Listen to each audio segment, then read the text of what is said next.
Assalamualaikum warahmatullahi wabarakatuh. Perkenalkan, nama saya Najwa Sasibila Wirawanti dengan NIM A11 2024 15670.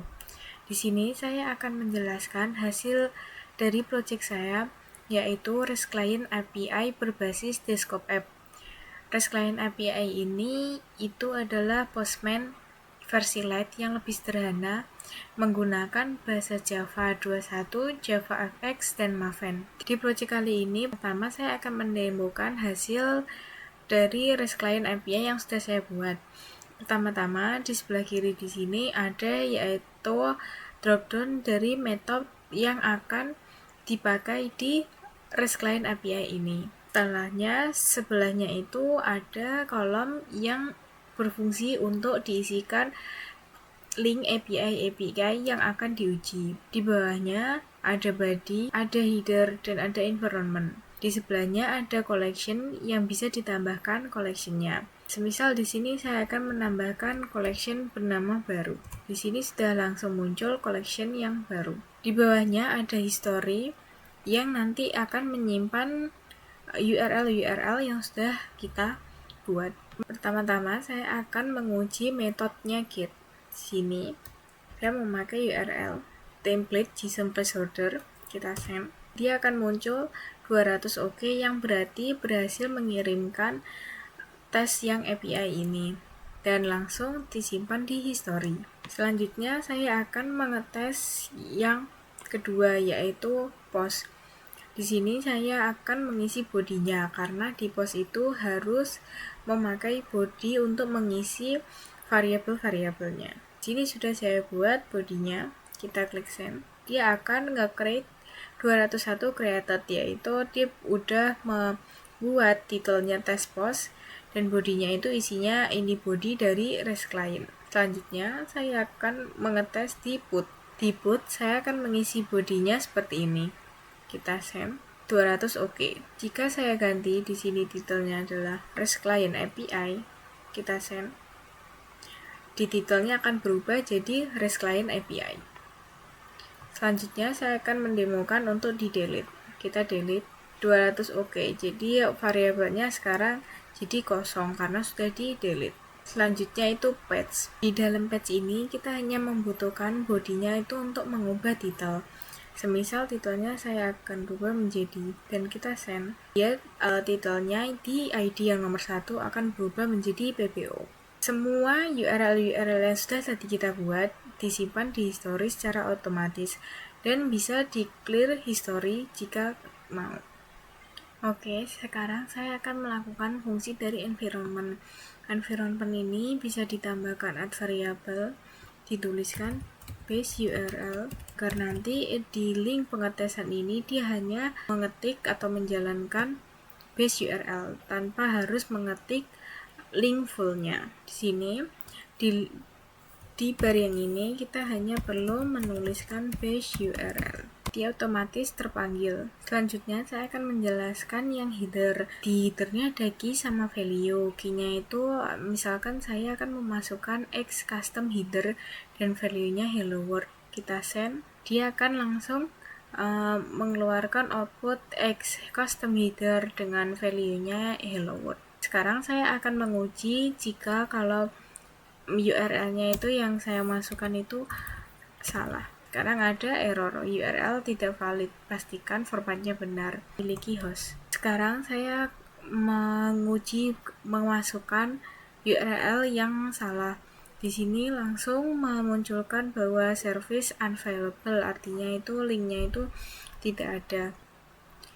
Berikut adalah demo dari aplikasi saya. Selanjutnya saya akan menjelaskan tentang logik dari codingannya. Sekarang saya masuk ke bagian kode review. Project saya ini memiliki 4 lapis. Yang pertama itu ada UI yang berisi file main controller. Di sini itu hanya untuk mengurusi event yang dari user, seperti klik tombol, ambil input, atau menghasilkan hasilnya. Setelah itu yang kedua ada folder service yang di dalamnya itu untuk logiknya, seperti request service ini untuk mengirim HTTP-nya. Dan collection service ini untuk menyimpan atau membaca collection. Dan yang history service ini buat auto save historinya. Jadi setelah dikirim link yang sudah kita tes, dia akan otomatis menyimpan di history service ini logiknya.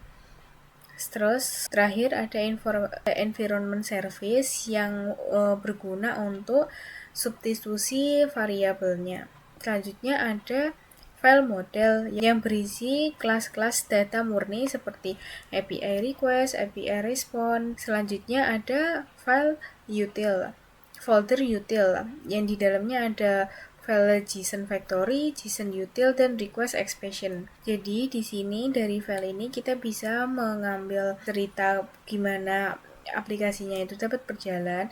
Si UI master controller itu nggak boleh langsung menjalankan dirinya sendiri. Dia harus melewati logik-logik yang ada di folder service ini. Selanjutnya saya akan menjelaskan file request service. Di sini ada function public API response send untuk mengirim API yang akan kita uji. Untuk langkah pertama ada validate request, berfungsi untuk memvalidasi awal API request-nya tersebut. Yang kedua ada long start time untuk mencatat waktu kita mulai untuk nge-request-nya itu kapan. Setelahnya yang ketiga ada HTTP request sama dengan buat HTTP request dalam kurung API request. Ini berfungsi untuk membangun HTTP dari API request yang kita kirim. Yang keempat ada respons yang dari kita kirim tadi. Yang kelima ada hitung response time-nya. Untuk menghitung respon yang kita kirim itu dia berjalan berapa detik. Selanjutnya ada konversi ke API request dan mengembalikannya. Setelah itu di sini saya menggunakan yang namanya error handling yang berlapis. Saya di sini bisa menanggap bahwa untuk pertama kali setelah API request-nya dikirim, apakah dia itu URL-nya valid atau tidak. Kalau misalnya tidak valid, dia akan langsung menangkap yang URL tidak valid. Jika ini valid, tapi nanti hostnya tidak ditemukan, nanti dia akan memunculkan host tidak ditemukan. Setelahnya ada koneksi itu bisa ditolak oleh server atau bisa diterima oleh server. Selanjutnya ada request timeout. Jadi nanti ketika waktunya setelah lama dalam mengirim API response-nya, dia akan timeout. Selanjutnya ada yang namanya request dibatalkan dan error jaringan.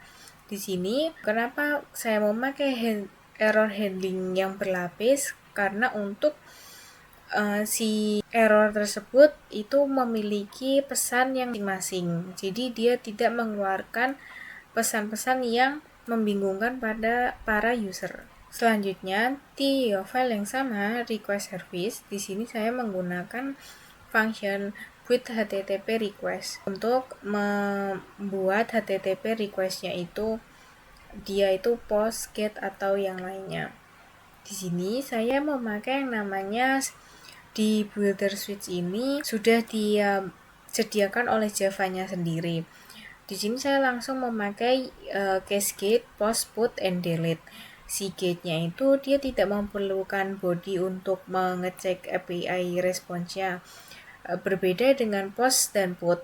Post dan put itu harus memiliki body publisher-nya agar dia bisa berjalan dengan baik dan benar. Delete juga itu tidak membutuhkan body karena dia langsung mendelete data yang tadi kita buat. Selanjutnya ada catch patch yang berbeda dari yang lainnya. Kenapa ini berbeda dengan yang lainnya? Karena ini di Java sendiri di builder switch dia tidak menyediakan yang namanya catch patch. Jadi di sini saya membuatnya secara manual dengan metode patch. Dengan metode patch ini itu sudah menunjukkan bahwa ini salah satu contoh polymorphism yang paling jelas di project saya. Selanjutnya kita move ke file yang namanya environment service. Di environment service ini saya memakai public string substitute yang berfungsi untuk mengurusi stage dari environment variable. Jadi semua variabel yang ada di sebuah user yang didaftarkan atau disimpan di sebuah map key. Contohnya seperti yang tadi saya buat, yaitu base URL dengan value-nya, dia akan langsung bisa dipanggil di bar yang harusnya diisi oleh URL. Jadi cara kerjanya itu saya mau pakai regex pattern untuk mencari semua teks yang formatnya di dalam kurung kurawal 2 ini.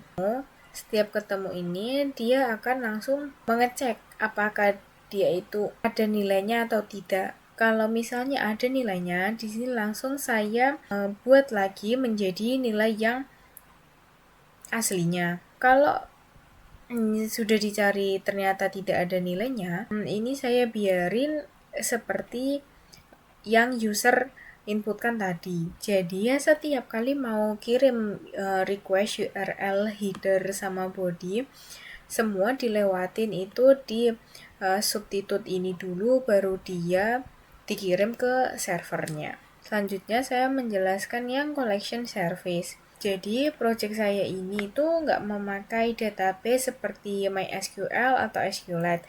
Jadi saya memakainya itu file JSON yang akan tersimpan di collection.json ini. Kenapa saya hanya menggunakan collection JSON? Karena data yang disimpan itu masih tergolong kecil, paling mungkin puluhan request doang. Jadi file JSON itu sudah cukup dan gampang di debugging. Selanjutnya ada fungsi add request.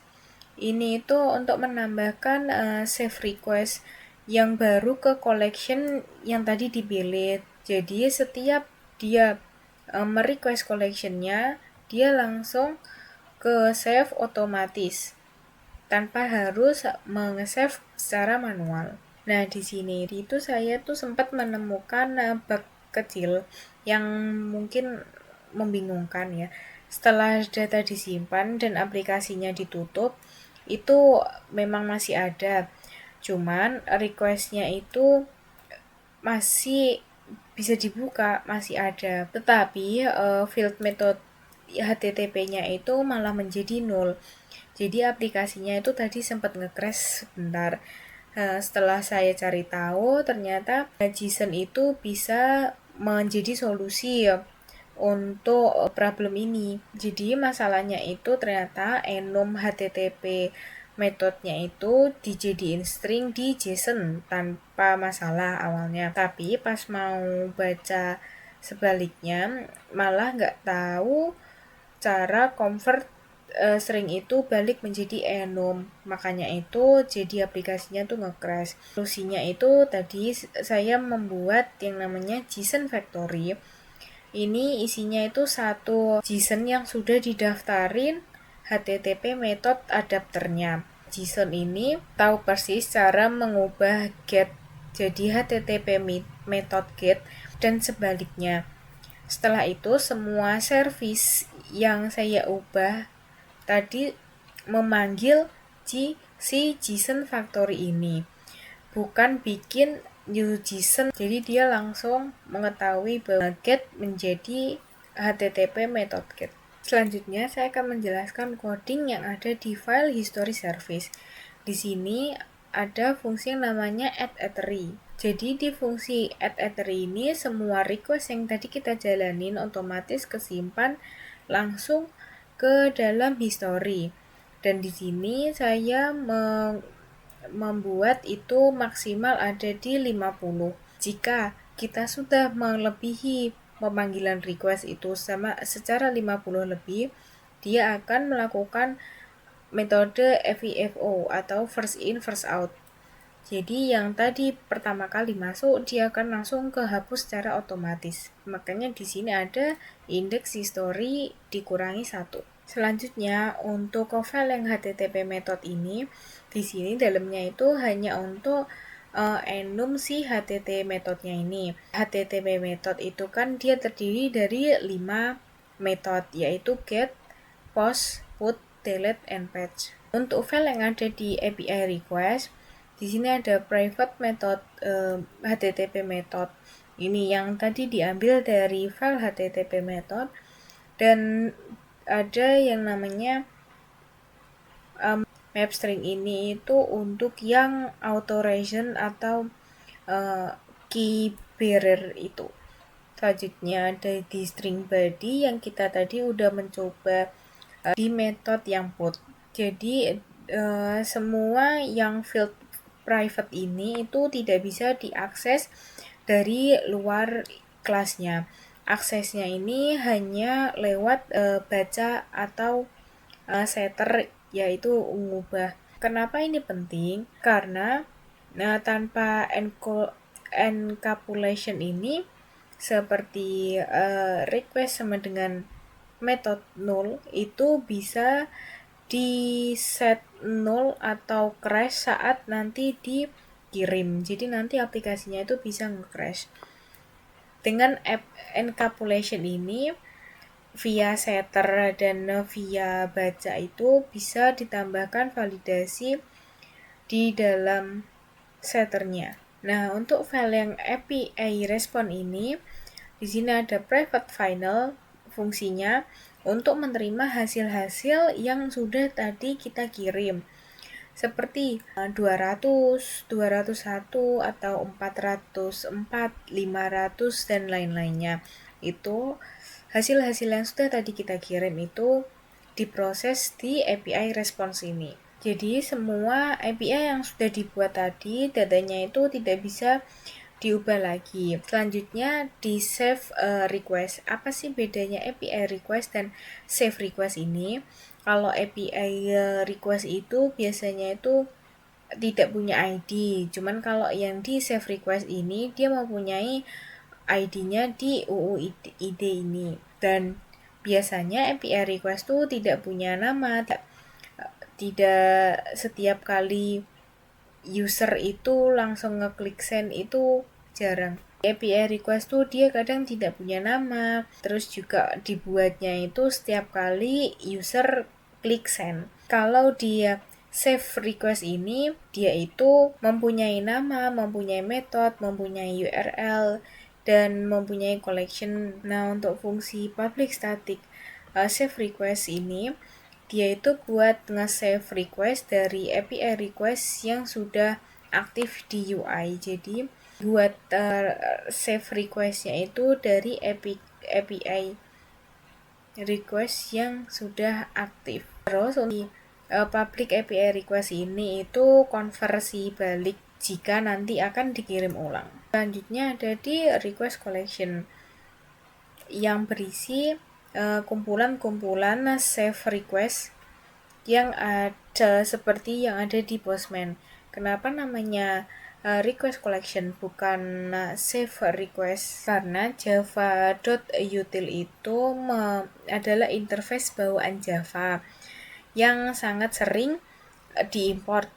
Jadi kalau pakai kelas yang bernama collection juga, itu nanti ada file yang dipakai, nanti malah nabrak gitu filenya. Jadi nanti Java tuh akan bingung yang dipakai itu yang mana. Solusinya itu saya mengganti namanya yaitu request collection. Untuk function public at request ini berfungsi untuk menambahkan request dan set collection ID-nya sekaligus dijadiin satu.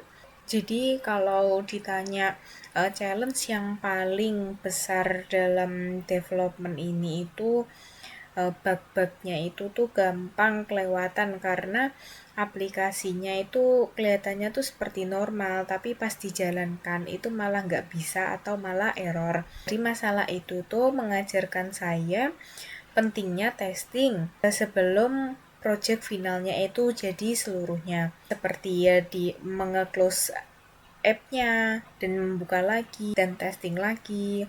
Itu tuh sangat penting sebelum semuanya itu final harus dikumpulkan. Challenge kedua itu soal penamaan kelasnya yang tadi sudah saya sebutkan bahwa nama awalnya itu collection, ternyata di Java-nya sendiri itu ada collection yang dimana itu dapat membingungkan si Java ketika ngerun.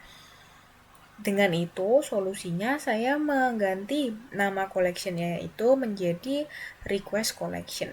Untuk learning outcome-nya sendiri, kalau dari project ini, saya sih mempelajari banyak hal yang penting seperti misahin UI, logiknya, terus data yang bikin kodenya itu lebih rapih dan gampang saat didebugging, karena kalau ada masalah saya tahu langsung gitu dia tuh harus ke file mana sih yang error, dan saya juga lebih paham 4 pilar tentang OOP, bukan cuman teorinya saja tapi kayak encapsulation-nya itu di semua model kelas yang ada field private-nya. Terus inheritance-nya di request exception yang extends itu juga ada. Selanjutnya ada abstraction di request service yang menyembunyikan kompleksitas HTTP di main controllernya. Setelahnya itu ada polymorphism yang memakai switch extension untuk build HTTP requestnya tadi, walaupun yang tadi tuh patch-nya kan nggak ada, jadi harus bikin secara manual. Terakhir saya itu belajar kalau library eksternal kayak JSON itu nggak selalu automatic di build saat kita nge-build projectnya. Jadi buat semua tipe data yang enum itu salah satu contoh yang butuh konfigurasi eksplisit, dan itu mengajarkan saya buat lebih sering-sering testing, lebih sering-sering debugging dalam menjalankan project yang lainnya. Sekian itu tadi demo dan penjelasan kode dari project REST Client API berbasis desktop app ini. Terima kasih sudah menonton. Semoga videonya jelas dan mudah dipahamin. Terima kasih.